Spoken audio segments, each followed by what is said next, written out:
Kalau deposito berpuluh-puluh tahun kan lebih cuan. Kasih ke gereja, gereja pelayanan lebih banyak. Nah, bisa menggaji Anda. Wah, dan Anda.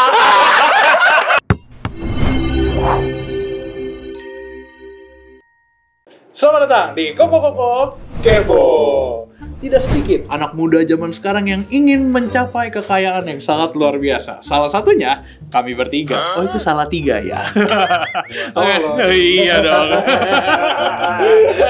Karena itu kami bertiga Koko Kepo datangi satu hamba Tuhan untuk menanyakan pertanyaan absurd mengenai investasi supaya teman-teman suatu saat di masa depan kaya bersama. Maka itu jangan lupa saksikan. Ini dia Koko Kepo.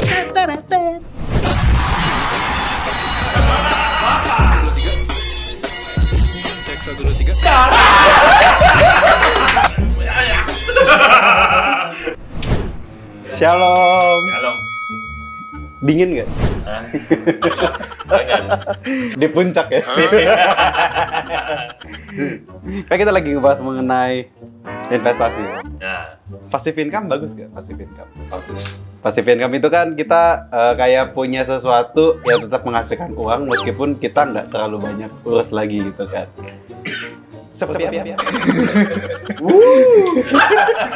Kaget aku.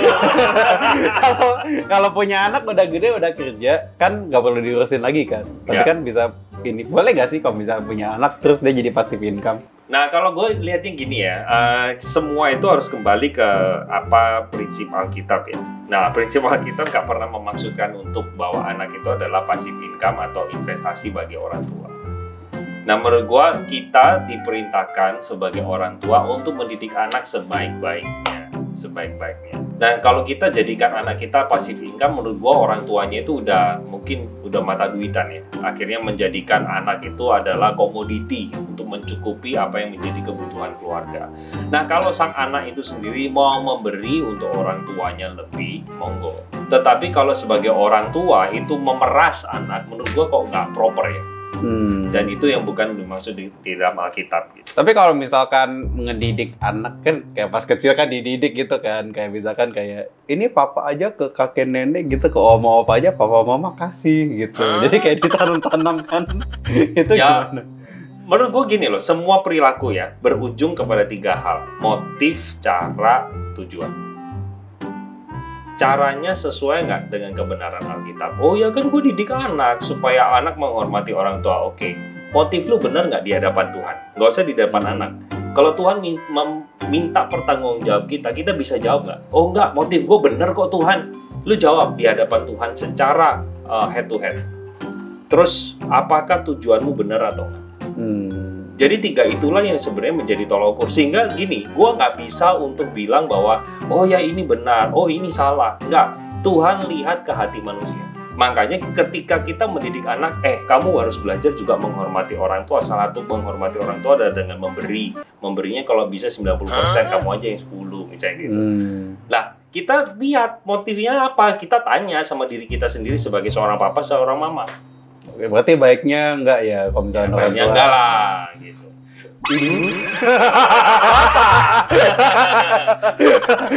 Ibu, aku.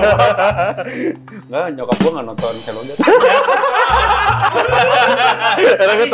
Gue cabut. Oke, jadi teman-teman ketemu lagi. Sengaja nggak masuk frame soalnya Arsenal dan Manchester United sedang berada dalam ketimpangan klasmen. Kebalik sih, harusnya dia yang berdiri ya.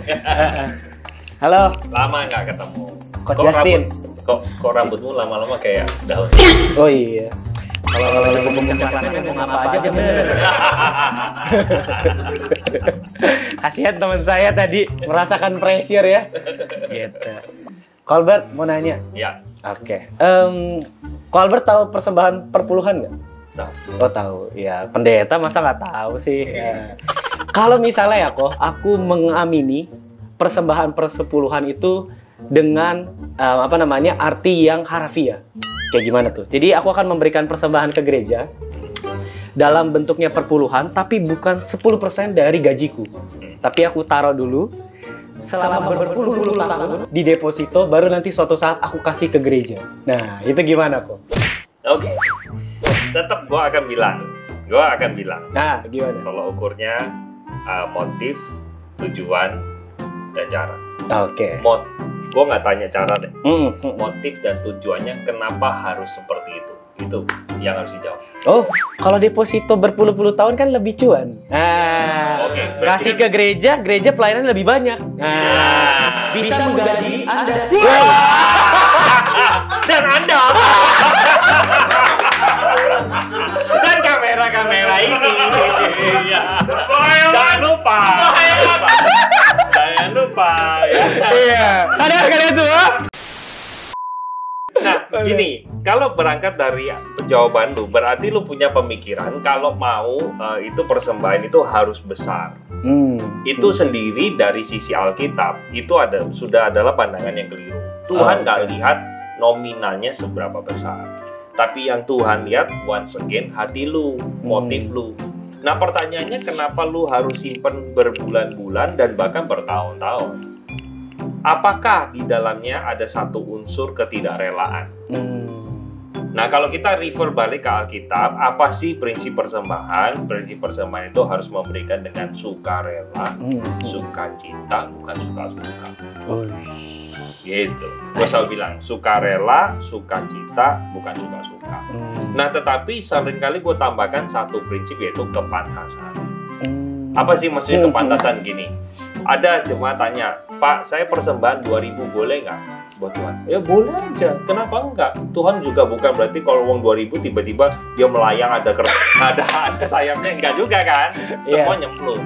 Cuma pertanyaannya begini, oke, lu persembahan 2.000, lu makan berapa duit? Oh, gua kalau sekali makan mah harus gopeceng. Berarti lu nggak pantas. Iya. Gitu.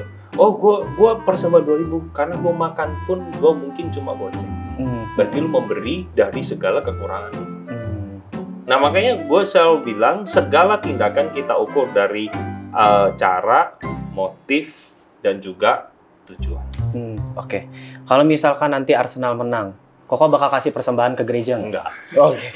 Karena Arsenal nggak kasih persembahan ke gue. Kalau mereka perpuluhan, gue perpuluhan ke gereja.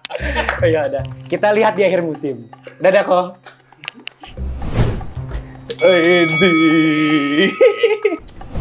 Gue tuh kayak liatin lo, kayak saking udah seringnya di sini. Gimana kabar? Baik.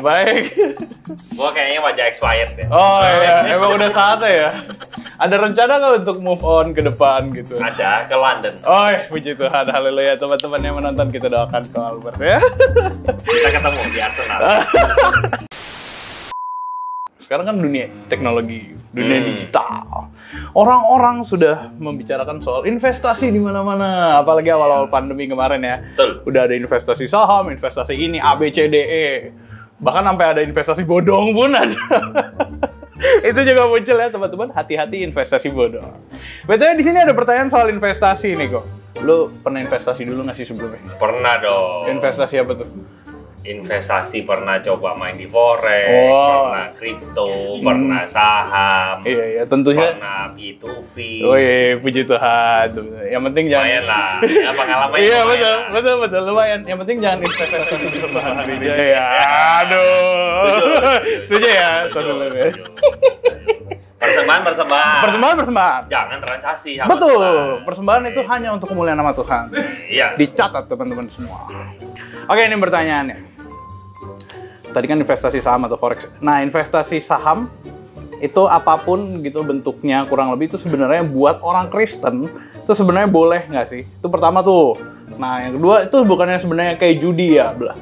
Banyak orang bilang itu kayak judi soalnya takutnya nanti kan kayak ketipu investasi bodong dan sebagainya. Oke, nah kita perlu tahu dulu ya, maksudnya gini, semua macam investasi mau instrumen apapun kita harus ukur. Biasanya orang itu tanyanya, lu mau cuannya gede atau kecil? Enggak, harusnya yang ditanya itu resikonya lu mau gede atau mau kecil.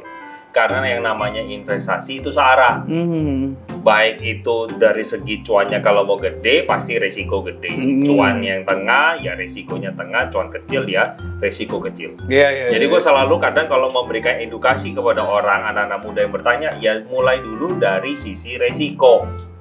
Nah untuk forex, kripto dan juga saham itu kalau gua nggak salah ingat, ini disclaimer dulu, gua bukan trader handal, tetapi gua pernah belajar lah otodidak, ngerti, bukan buta, gua ngerti gitu. Nah, ketiga ini, instrumen ini, itu kalau nggak salah kategorinya menuju ke resiko yang dari menengah ke besar. Ya ada. Nah, satu hal dulu yang gue perlu jelasin adalah tentang judi. Sebenarnya perilaku judi itu ada di segala hal. Ya, termaksud memilih komunitas di gereja, apakah itu judi juga? Investasi ya, oke. Lihat sana, jangan liatin gue. Ya bolehlah. Selamat datang di Koko Kepo. Kurang